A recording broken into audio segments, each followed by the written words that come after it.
Can dietary change meaningfully improve rheumatoid arthritis symptoms? A recently published pilot study investigating the Autoimmune Protocol diet in adults with rheumatoid arthritis found improvements in patient-reported disease activity, pain, fatigue, sleep, and quality of life measures, with several participants reaching remission-level scores by the end of the intervention. In today's episode, we are going to explore what this first-of-its-kind trial actually found, the important limitations and nuances of the research, and what a broader review of elimination and reintroduction diets in RA might reveal about how food affects autoimmune disease.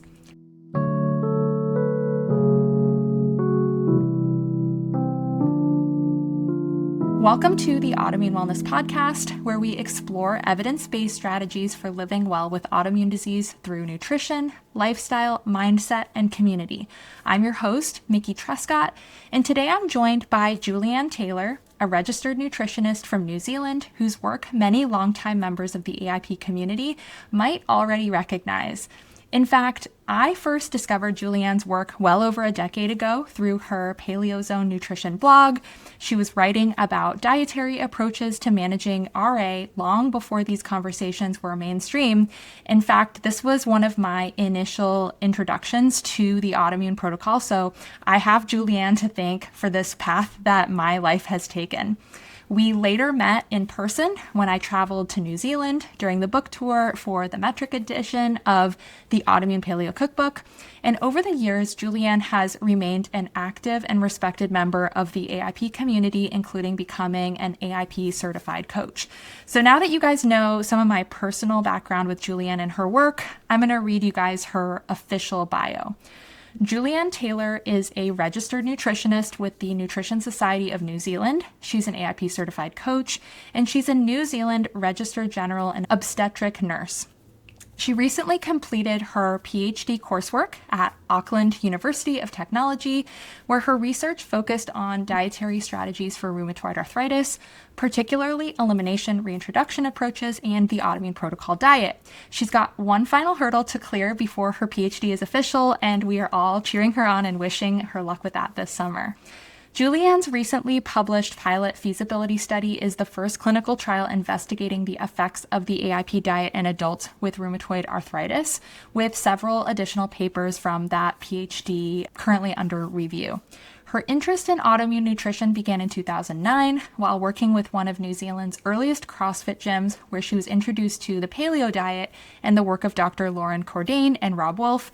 Intrigued by that emerging idea around ancestral nutrition and autoimmune disease, she began diving into the scientific literature and eventually experimented with paleo diet herself, experiencing significant improvements in long-standing joint inflammation and eczema.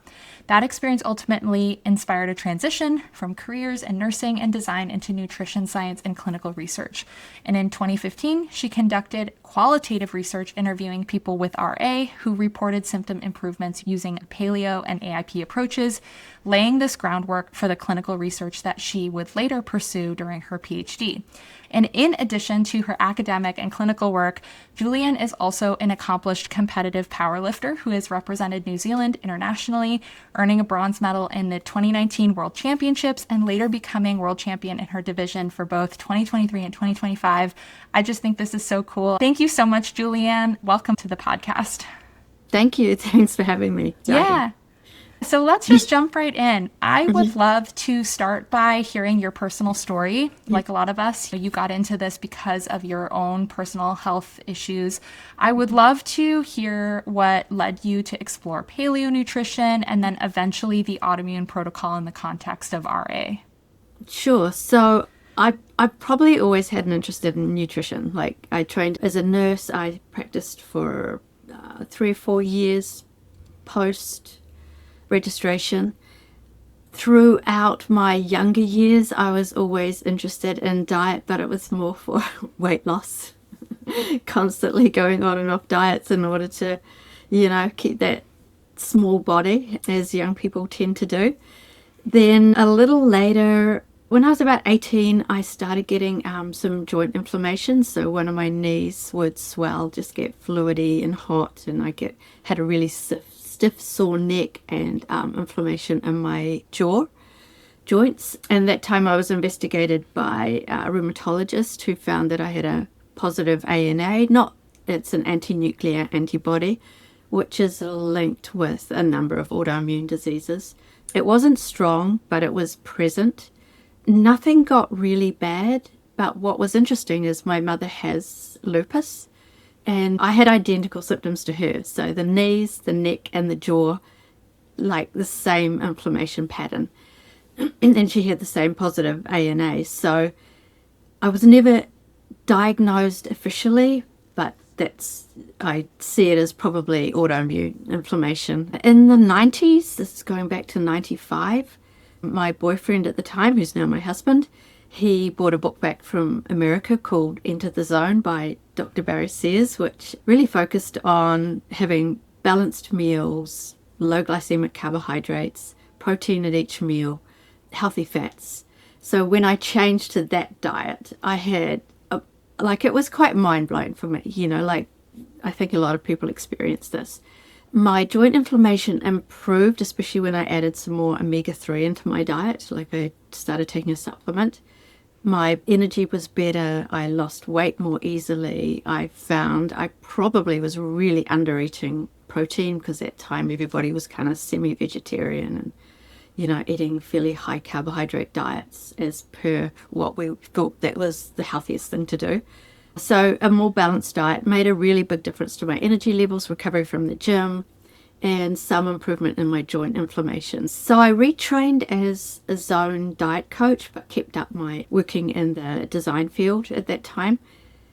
But later I got a job at a CrossFit gym because being zone, they're all about zone and all about paleo, which I'd never heard of. So I thought, I've got to start investigating this paleo diet. And that's really when I went down into the work that Rob Wolf was doing because he was aligned with CrossFit. Lorraine Cordain, started reading his papers, watched his series. I don't know if people are familiar with it, but there's a series of YouTube videos. I'm not sure if they're on YouTube anymore, but they're available online somewhere, for the Multiple Sclerosis Foundation, where he started talking about removing certain foods like nightshades, gluten, dairy, in order to reduce the symptoms of autoimmune issues. So I was really taken with this, particularly because I had done a graduate certificate in nutrition at that stage, because it was aligned with scientific principles. So I immediately thought, I'm just going to try this out. And within 3 weeks, my joint inflammation just disappeared. So I was like, this is amazing. And I had a couple of ganglion cysts on my wrist, which had been there for years, like 10 years, and that just kind of shrunk away. So I thought, well, that's even more interesting. And so I ranted and raved about this to my dad, who's a doctor, and my mum decided to try it as well. And as part of her lupus, she had small airways disease. So she had quite a lot of lung inflammation. And so she went on the paleo diet, and she had significant improvement from her lung inflammation within a short period of time. So that really controlled that for most of the rest of her life, actually. So that was my story. And then I became involved in the ancestral health community and the community here in New Zealand as well. And through that community, I started hearing about people with rheumatoid arthritis who had significant improvements in their joint inflammation or their symptoms as a result of a paleo type, AIP type diet. And at that time, I was doing my postgrad diploma very slowly, one paper at a time, with bringing up kids as well. And as my final project, I decided that it would be useful to start exploring this and doing some research in the area. And that led to the qualitative study, where I interviewed 10 people who had got improvements. So getting improvements on a diet with anecdotal stories doesn't mean it's going to work for everybody. And this is why we need clinical studies. And I don't think a lot of people realize the importance of having a clinical study where you take a group of people and see what the spectrum of results is. You don't hear about all the positive experiences. You also hear about maybe negative experiences, or ones that, might just be ho-hum. So that was my thinking at the time. And eventually I got there with my studying a master's research year, which I upgraded into a PhD. Yeah. I love that. So that's that. Yeah. I love it. I love it. Thank you for sharing all that. And honestly, thank you for sharing and writing on your blog, because I remember the time that I found it, I was looking for stories of people who had done this themselves because I was in a similar boat. One thing for our listeners, getting classified with a rheumatological autoimmune condition is actually really challenging. And I mean, if you have one, you know, but you kind of have to have enough markers in a certain category in order for them to say you have rheumatoid arthritis or you have psoriatic arthritis. I actually just got diagnosed with psoriatic arthritis after 15 years.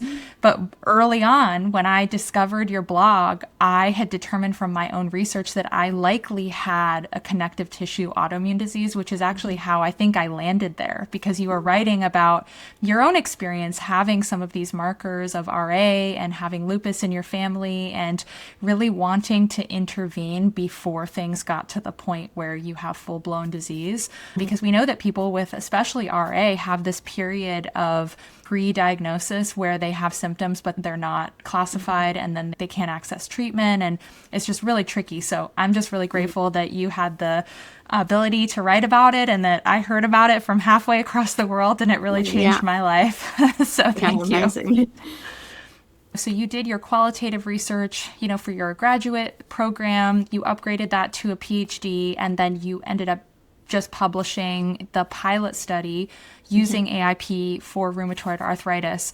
Talk us through that study, kind of how you designed it, what a pilot study is and what that means, and what the participants actually did as that intervention. Sure. So a pilot study is really the start of a research program. It's not the end in itself. It's really a feasibility study. So what you're wanting to find out, is there an effect, first of all, and how big is that effect? How many people, what's the average rate of improvement, if you like, if there is an effect? You're also wanting to look at adverse effects. So asking people like, do you get any negative effects from your diet? So you do the pilot study, and then once you've got all these parameters, like how well did it work, if it worked, were there negative effects, what was the effect size, all of those things, then you've got the basis to do a larger study. And it could be a really large study, or it could be another kind of pilot study where you have a slightly larger group and then you have a control group or a comparative group. So that's what we're thinking about next. However, how did I design the pilot study? So I wanted to gather as much information as possible without spending money. So basically when I started, it was, as I said, it was my master's research year, which is the second year of a master's. And the money was in the pot was about 1,000 New Zealand dollars. So there really wasn't enough money to even do biological markers. So I looked at questionnaires that people could do online, because at that time we had just come out of our first COVID lockdown, and who knows if we were going to go into another COVID lockdown. So a lot of this needed to be information that could be gathered online. So I decided on a couple of validated questionnaire measures that had been compared to objective measures, say, that a rheumatologist would do, like joint counts and C-reactive protein. And they had strong validity for being a good comparator to those. So that was the rapid 3. And then there was RA, rheumatoid arthritis impact of design, which very few people have actually done in research. However, it was designed to ask questions that really mattered to people with rheumatoid arthritis. And that was how it was designed by people with rheumatoid arthritis. So that was their sleep quality, fatigue, quality of life, pain, just things that really mattered. So we had those measures. I also wanted to understand how difficult it was. So each week we had a question like, how difficult was this diet to implement compared to the normal diet? And how expensive was it compared to your normal diet? The other one I wanted to do was an in-depth nutritional analysis. So I collected 3-day dietary records where people weighed and measured their food for 3 days, 2 days like Thursday, Friday, and then 1 day a weekend, and did that 4 times. I also needed a comparative, so not just a single baseline, but I wanted to measure their normal responses over the course of a few weeks. So we decided on a 4-week control or habitual diet phase where they did all the same measures that they were going to be doing for the next 8 weeks on the Autoimmune Protocol. So I had a good comparator when we didn't have like a control group. So that just gives a little bit more validity to the results when you have this control period. I love that. And I thank you for explaining the validated questionnaires, because a lot of the problems in research are how do we compare this result to other studies, other dietary studies, and these questionnaires, every condition, the listeners have heard me talk about some of the IBD research and the Hashimoto's research. Really, these disease-specific questionnaires are used in other research. So this isn't something that you're coming up with. Of course, you have some questions that you're using to tease out some information when you're writing up your paper, but really these are measures that are used in other studies that you can kind of see how that person's experience lines up with the clinical markers without actually having to run labs, which I think is so smart. Julianne, I didn't know what a budget you did this study on, which that's really incredible. Yeah. It was literally, I think I spent almost no money on doing the study other than my time. Yeah. That's incredible. And I mean, it's so amazing how much you can learn from people by using these types of questionnaires. We did something similar with the Hashimoto's research, which similarly, Hashimoto's doesn't need a lot of lab investigation in order to hone in on the things that's important to patients. So like you mentioned with RA patients, sleep and quality of life, it's very similar with Hashimoto's, and those are the things that people actually care about, not really their hormone levels. I just love that you did that thoughtfully and inexpensively. So let's talk about the intervention. So they were their own controls. So there was a control phase and then a diet implementation phase. Talk to us about how long they implemented AIP for, and then what your recommendations within that framework were. Sure. So the 4 weeks was the control period, and then I gave them a booklet that I put together. So they had a 1-hour one-on-one session with me. So there were 9 people in the study, and they started the study as soon as they enrolled. So people weren't starting all at once. They were staggered, which made it a little bit easier to manage. And so we had a one-on-one, and I went through the principles, the idea behind the Autoimmune Protocol, and gave them a booklet of information that had a whole bunch of lists of all the New Zealand foods, yes and no foods, resources to buy food. Yeah, just everything I could that I thought would be useful for them to implement the program in New Zealand without having to use overseas resources, which are often very Americanized. The food names are different. You have arugula, we have rocket. So there's a whole bunch of different things that have different names that people go, oh, what's that food? Never heard of it. And also local resources where you could buy like cassava flour and arrowroot starch and things like that.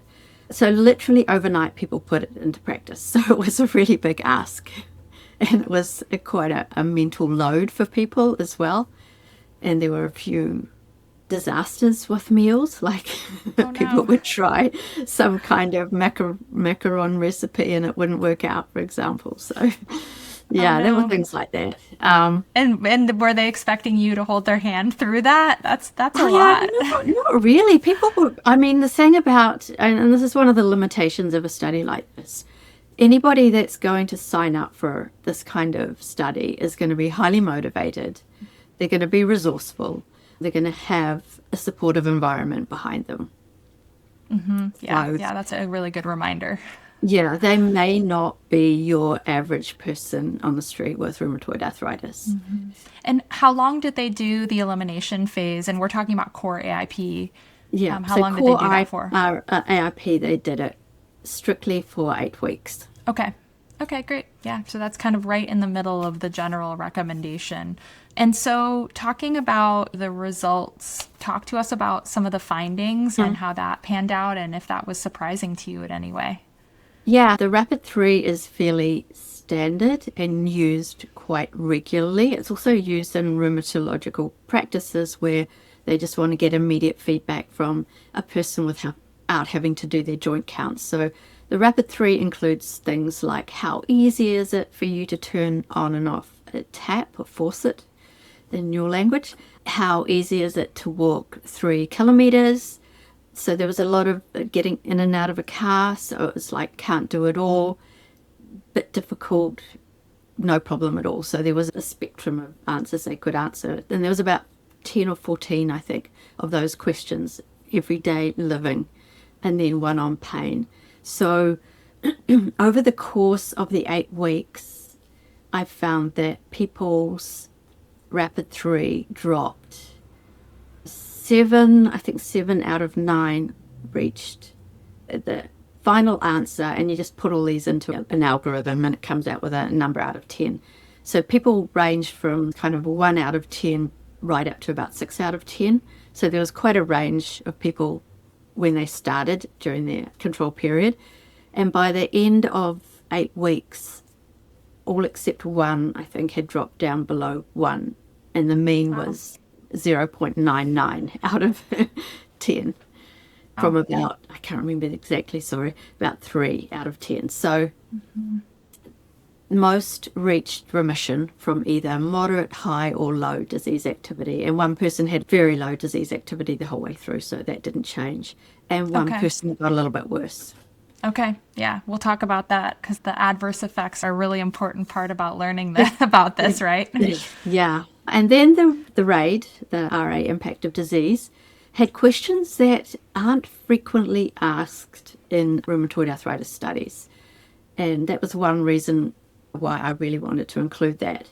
And that is, how good was your sleep on a rating of 0 to 10, so 10 being really, really bad, and your fatigue on, again, 0 to 10. And we found both of those improved quite markedly, which is interesting because particularly fatigue. So there are studies where they've looked at people's fatigue levels even on the modern biological drugs. Their fatigue levels haven't really improved over time as medication has improved. So that's something that consistently remains not great for people with rheumatoid arthritis and is considered one of their unmet needs. And interestingly, I didn't find a single study in probably nearly 80 intervention studies that have been done across the years that had assessed sleep in rheumatoid arthritis associated with the dietary intervention. And we did find sleep improved. So the other thing that I didn't mention was that at the end of the 8 weeks, I did a qualitative interview. So every person was interviewed for around about an hour on a number of different questions, like how difficult things were to put into practice, barriers, facilitators, and what actually influenced the results. So with regards to fatigue, for example, everybody said, I can't believe how much my energy levels improved. So I just had so much energy. I didn't have to have a nap in the afternoon. I just felt so good. And with regards to sleep, the ones that really had dramatic improvement in sleep said that I wasn't waking up all the time because my joints were achy and sore and I had to turn over. I didn't have all that pain interruption in my sleep. That was the main thing that they said they thought influenced their sleep. Okay. Yeah, that's so amazing. I think that you honed in both on those more clinical markers and then some of the under-assessed areas like fatigue and sleep. That actually really stood out to me because I'm really interested in the areas that are not studied when we have interventions for various autoimmune conditions. Hashimoto's is another condition that has been studied for AIP, and one of the key features is all of the things that are not treated by the thyroid hormone, which is the only standard treatment. So with RA, it sounds like there are lots of tools in the toolbox, biologics that can stop that joint damage and progression, but it sounds like it It's not always effective for things like fatigue and sleep. And I mean, that really leads to an impaired quality of life for people, even if they are conventionally well managed and not damaging their joints. It's hard to live when you're tired all the time. So I love that you included that measure in the study. So let's talk a little bit about that one participant that worsened. We saw this with the IBD study. There were a couple strictures, and that really highlighted for the community of people that do AIP that for that population, there are some things that if you have some anatomical changes, you definitely have to be careful when implementing a high fiber diet. Do you have anything to say about that one person that got worse? Any thoughts on that? Yeah, so in terms of adverse effects, there was the one person that got worse, and then there was another person whose markers didn't get worse. As I said, they stayed around 0 to 1 the whole time, but they developed diarrhea from week 5. And this was a male who had a very active job, lifting heavy things in and out, driving a huge truck all day. So the first woman, she just lost her appetite. She said, I just didn't feel like eating. I had no appetite. And she got more and more fatigued. Her oldest daughter, she was an older woman around the age of 60, and her oldest daughter actually did it with her, who didn't have any autoimmune issues, but she supported her. And the daughter had no problems at all. Like, didn't lose weight, didn't lose her appetite. They were eating the same meals, but she just said, look, you could put a piece of the most delicious thing in front of me and I'd just turn my nose up at it. One thing that I did discover, and I didn't find this out until the interview, was she said, I have a sensitivity to sulfites. And I looked, and she was eating a lot of, like, using cassava flour and making, like, I don't know, just tortillas or something like that. Yeah. And there is some indication that they might have trace levels of sulfites in them, because of the way they process, and also because cassava it can have kind of a natural sulfite in them. So that's one possibility. So I would say, as a result of that, be very careful about assessing people for any sensitivities if they're going into the autoimmune protocol, whether it's amines or oxalates or sulfites or anything that the AIP diet might increase just because of the foods that you're cutting out and the foods that you're adding in. And be careful about adding in novel foods, that is, foods that they've never eaten before. So cassava was things that nobody had eaten previously. Nobody else had a problem on them. So that was one possibility. The other one is she actually had a pretty good diet prior to the AIP. So she would have steel-cut oats for breakfast every morning, for example, and that's got beta-glucan, which is a really good prebiotic for your gut bacteria. So there were foods that she might have cut out that were actually beneficial. So there was that side, and it could have been just a natural progression. She was having difficulty controlling her rheumatoid arthritis, and over the year following, it continued to get worse, even changing her diet back to sort of one that she found worked better for her. Great. Well, thank you for that discussion. And I think the health coach in us wants to figure out what was different, what was new. I've had so many people try AIP and either discover a histamine intolerance because they never ate fermented foods, or discover like a coconut or cassava is actually a pretty common sensitivity within the AIP community, because again, we don't really eat it until we do this, and we're maybe over relying on it depending on who it is. So I think that's a good warning for people, just to, if there's somebody that gets worse, most people don't get worse. So if you do, it's a clue to maybe not just keep going and feeling worse for a certain amount of time, and try to investigate, because my experience is most people, not everyone, but most people start to feel measurable improvements as they go through time, Yeah, I think it's worth mentioning too that there is a transition period for some people.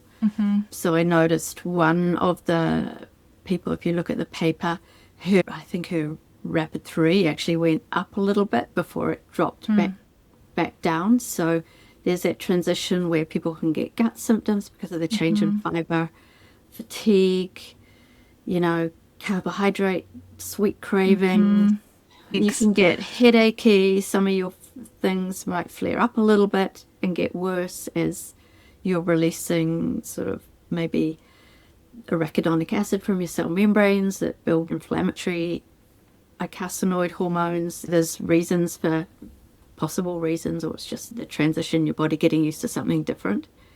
And on that note, there was the guy who, as I said, found it difficult to eat enough to maintain his weight with his, because he's male, heavier, very active because of his job, and then ended up getting diarrhea. And he was sitting in a truck, he was snacking on fruit all the time.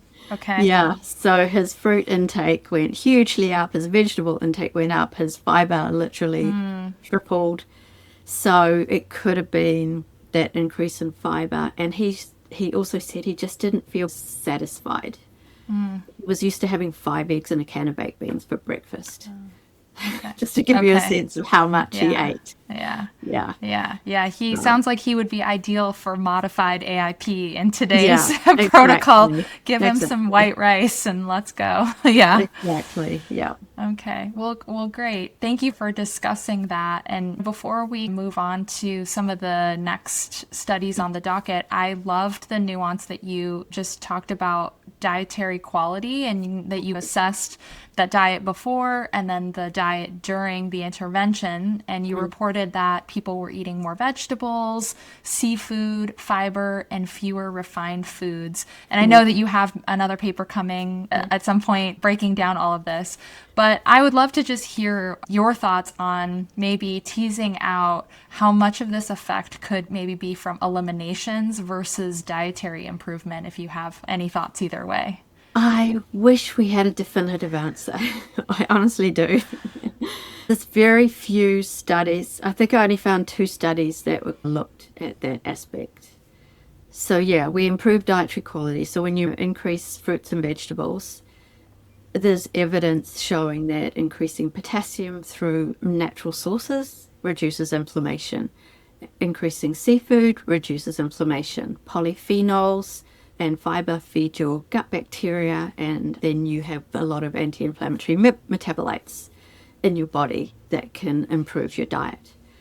Reducing white refined carbs, particularly cereal grains like wheat, which is super interesting because the standard New Zealand diet, when you do an analysis of it, and this is from looking at thousands of people, 30% of the diet comes from wheat.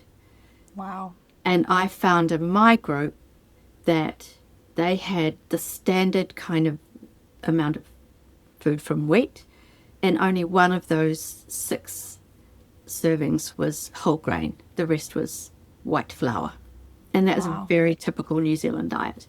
And then, of course, added sugars. So you're getting a whole lot of highly refined starch and sugars, which will feed your bad gut bacteria. So is it the gluten, or is it the stuff that's feeding the bad pathobiont gut bacteria, or is it the anti-inflammatory components? So there is that. However, the other study, which you know I've done, is looking at elimination reintroduction diets and rheumatoid arthritis across the years.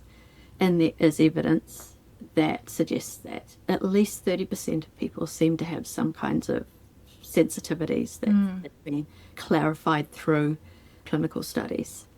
Okay. I haven't heard that yet, and that's actually really important information, because I think when people learn about something like the Autoimmune Protocol, they wonder where the effect is. You've done this review, so part of this work, now we're transitioning from talking about the pilot trial to this scoping review, where basically Julianne went and she looked at all of the literature about dietary interventions in rheumatoid arthritis, spanning decades of research, and reviewing it and then writing a paper basically summarizing kind of all of those findings. So talk to us about what stood out from you about reviewing all of that literature and what that process was like.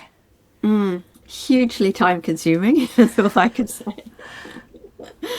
A labor of love. A scoping review is kind of cool because you can take all kinds of studies. So you can take case studies, you can look at PhD theses, kind of anything that's kind of online that gives a good picture.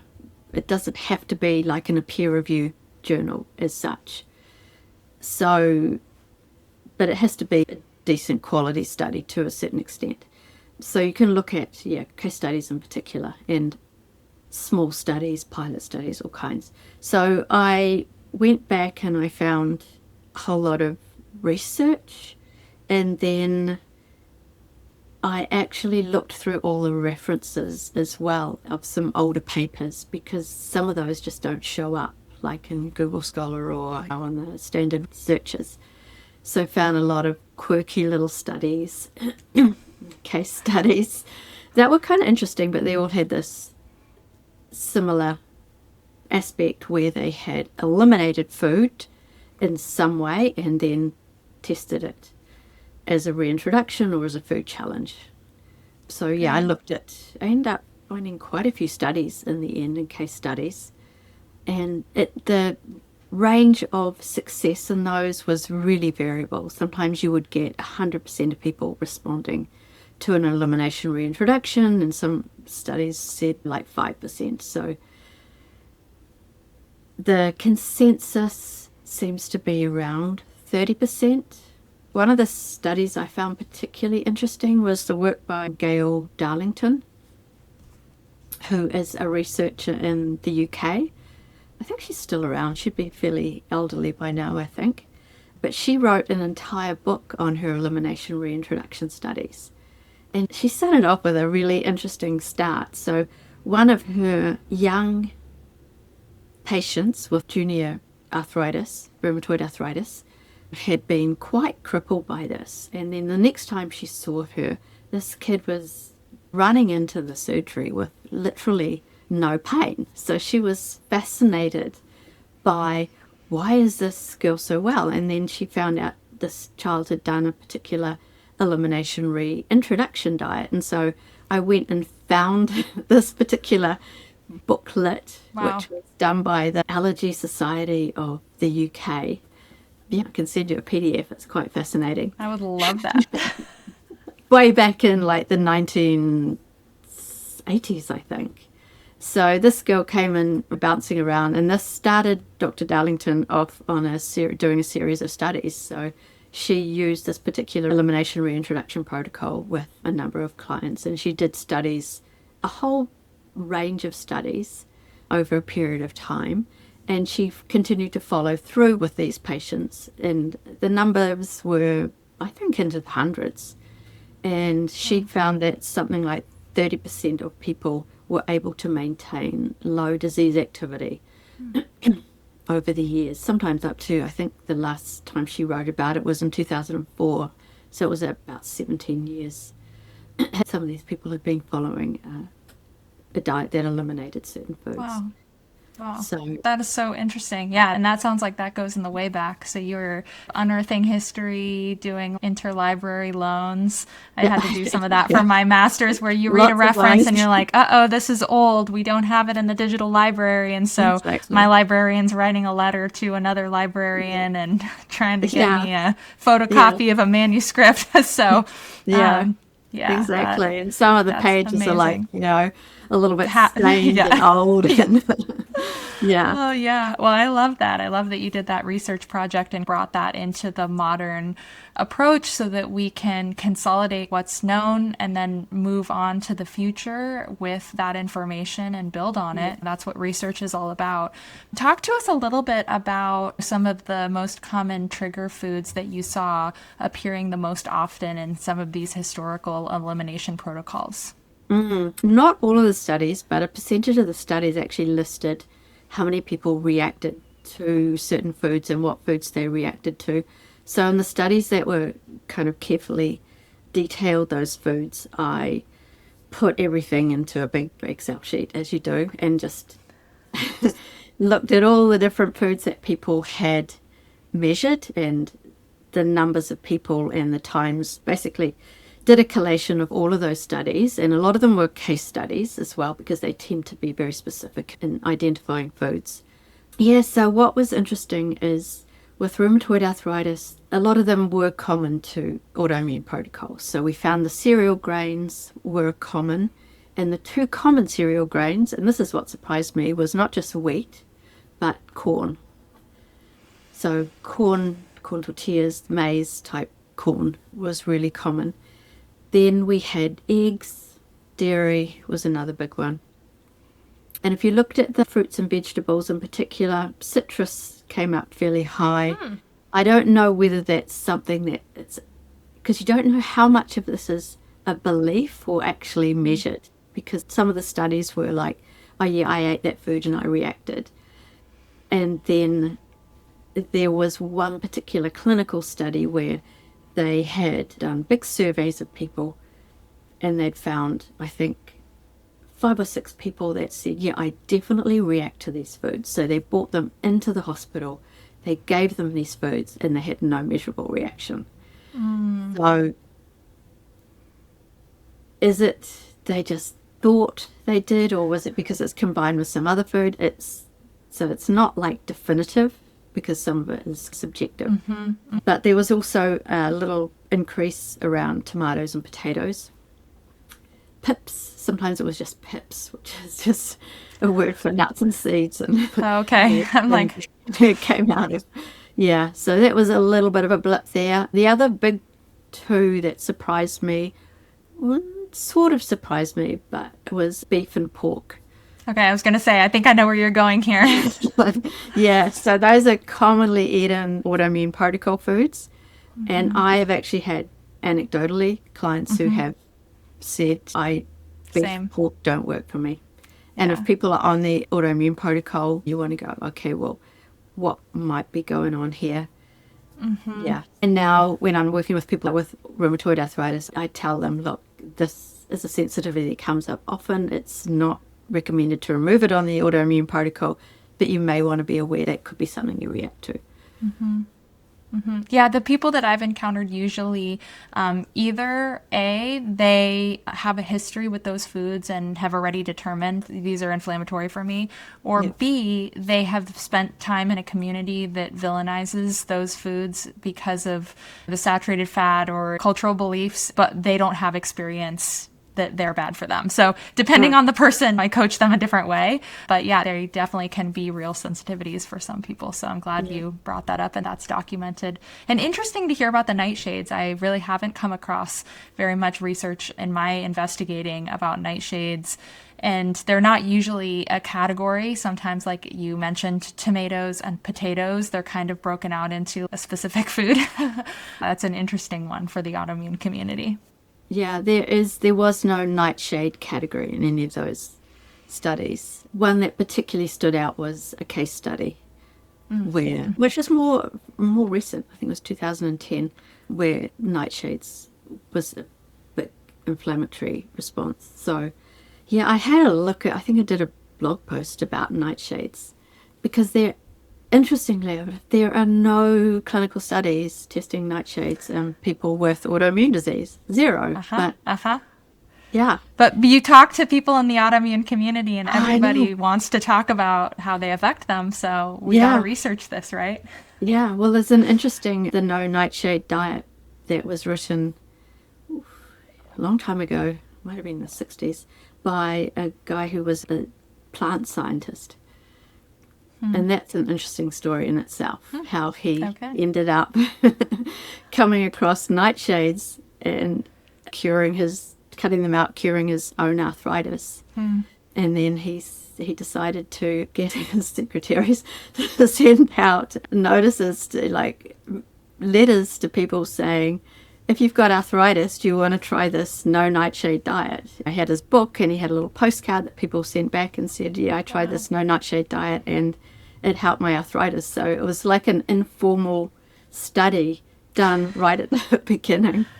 I mean, but that's amazing. That's what happens when you have autoimmune disease. Nobody knows how to help you, and you find something that works and you try to get the word out. It sounds like he was just trying to influence the arthritis community back in the day with letters, which is amazing. Yeah. That's really cool. I don't want to take up too much of your time, Julianne. This has been such an amazing conversation. I do want to spend a couple minutes just talking about what's coming next, because this pilot study, you guys, I'm going to link it in the show notes. I would encourage you to give it a read. There's so much information there. But Julianne is actually working on several more papers prepared from the same data set. Can you talk to us a little bit about what's coming and kind of what you're working on? Yep. One of the studies was, as I said, I took 3-day diet diaries twice during the 4 weeks, well, at the beginning of the 4 weeks, at the end of the 4 weeks, and then twice week 4 and week 8 of the AIP diet. And then I analysed the differences between their diet before and after. So as I said already, the fruit and veggies and the fish and the seafood and the omega-3 improved. Potassium and vitamin C went up hugely. A lot of the others stayed relatively the same. ALA, alpha-linoleic acid, and linolenic acid, which is the omega-6 and the plant omega-3, both dropped significantly because they're just a very few sources of that on the AIP diet, which probably isn't a big issue as long as you're getting the long-chain version. The other thing that I think is worth considering and paying attention to is that both iodine and calcium dropped quite precipitously. Calcium because people cut out dairy and they didn't replace it with anything. The only way really to get it is some of the greens and the fish in cans with the soft bones. So I would be really careful about monitoring people's calcium level and iodine as well. So they may have got more iodine, depend on whether it's iodized salt or not. And it did depend a little bit on, did they add some seaweed? Some people did, some people didn't. So in New Zealand, we have very, very low iodine in the soil. So that is problematic. Yeah. So that was something I would ask people to monitor, is the nutrient content when they're changing their diet and they're cutting out a lot of foods.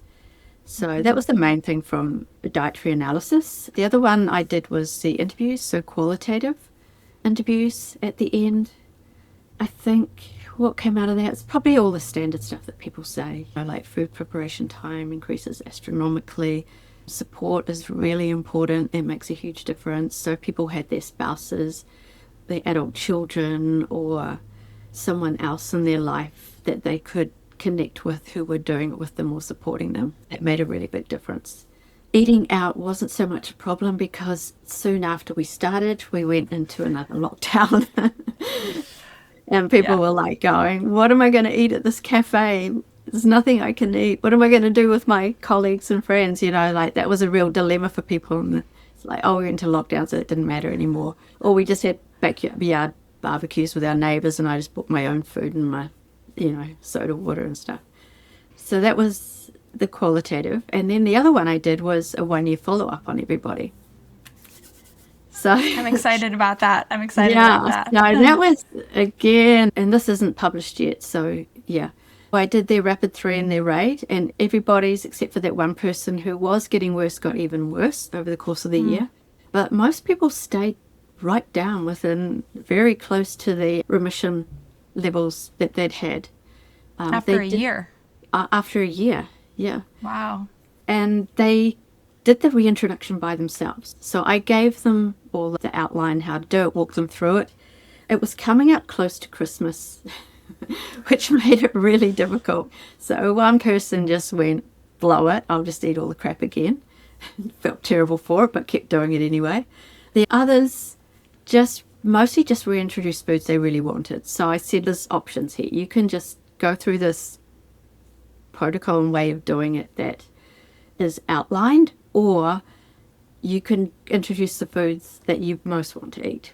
So, of course, eggs was there for everybody, and nobody had a reaction to eggs. Oh, good. Yeah, so everybody happily started eating eggs again. People introduced dairy, but not so much joint symptoms, but gut symptoms, interestingly. A couple of people only used goat dairy, like goat cheeses instead, and found that not a problem. Nuts and seeds weren't really a problem. Nightshades, yes. Potatoes. 2 or 3 people said potatoes, and then they went out and had like a chilli meal at a restaurant, and they woke up the next day with more pain. So 2 people had said that. So yeah, nightshades does seem to be there. It is a little bit tricky though, because everybody was on methotrexate or biologics or a combination. So that does tend to dampen your immune response. So in a lot of the older studies that I looked at in my scoping review, they actually took people off all their medication before they did the study. So that was very clear what people reacted to, if they were going to react. Sad for them, though, because, I mean, RA, the consequences of not managing that inflammation can be permanent. I think the way that you did it is a lot kinder to your participants. That would be unethical to take people off the medication. I agree. Yeah, because the joint damage you see in pre-biologics is just, I mean, my mother-in-law had rheumatoid arthritis, so she was, she had all those classic deformities. I mean, it's pretty horrendous compared to what people get now, which is minimal if they're managed well. So yeah, that was quite exciting for the 1 year. They did mention in their interviews though that their energy levels were less, but is that because of the diet, or is it because they were out of lockdown, they were going about their normal lives and a lot busier than they were before? So there's so many other factors that can influence, your fatigue and your results other than diet, as we know. Absolutely. And it's hard to manage all those confounders. So you just have to say, look, this is a limitation. Well, thank you so much, Julianne. This research that you've done is really thoughtful. I know the community is really supported just by having this information, and it sounds like you're kind of just getting started and hopefully on to more research. And I just can't wait for these publications that you have coming. My final question for you before we go is just, what do you hope clinicians, researchers, and patients take away from where the research is at this stage? I think the research is fairly clear, and this has come out in another couple of studies as well, one I'm following called ITIS. I don't know if you're familiar with that. Yep. And the Mediterranean Diet Study, which is not dissimilar to Autoimmune Protocol, except they cut out red meat as well. I'd say definitely the research around diet and rheumatoid arthritis is evolving in the right direction. So we're now seeing anti-inflammatory patterns of diet with some exclusions might be the best way to go, clinically proven best way to go going forward, which I think is exciting. And I think people that are working with people with rheumatoid arthritis, seeing these studies, clinical studies in peer-reviewed journals of good quality, I think that really makes a difference. Like I heard recently, a colleague of mine who has psoriatic arthritis, her rheumatologist told her to do the AIP diet. And I had no idea. I don't even know who this rheumatologist is. So things like that are exciting to hear, because until there are clinical studies, it's just seen as a fad, really, to be honest. Which is why I wanted to do it. We're so grateful for you, Julianne. Thank you so much for joining me today, for all this work that you're doing. I think it's really meaningful that you've helped pave the way, bring some of these long-standing patient experiences, and then transition that into formal research and be really honest about the limitations, kind of the variability in responses, and a lot of the questions that still remain. I'm really excited about learning more about some of these questions and how we can help people in a more specific and nuanced way. And I'm personally really excited. This isn't the end of the story, and there are more papers in the pipe for us. So I'm just definitely going to keep everybody updated as these studies are released. For listeners who want to follow your work, learn more about your research, or connect with you and watch some of your world championship PRs on Instagram, where's the best place they could do that? Because actually that's one of my favorite things that you share, is actually some of your strength training work too. It's so inspiring. So where can people find you? I guess I'm most active on Instagram. And everything's sort of like, I've just got a grant proposal in for further research. So everything's a little bit quieter now, so I'm hoping to post a bit more awesome study results and talking about other research. And I'll be doing that on Instagram. I've got a couple of blogs. So my old one is Paleo Zone Nutrition. It's a fairly old blog now, but it's interesting just to see how things transition over time on that. And just my nutritionist one, which is Julianne Taylor Nutrition.com. I will link to all of that in the show notes. And I'll also say one of the things that I like that you do on Instagram is you're a good curator of kind of what's going on, resharing interesting topics in the nutrition community. So if anybody listening is a nutrition nerd, Julianne's also a good person to follow for that, because she's got some good taste and people to follow and things that are going on in the community. You can follow her for that. Thanks again so much for being here. Thank you to everybody for listening to the Autoimmune Wellness Podcast. We will see you guys again next time. Bye. Cool. Thank you so much.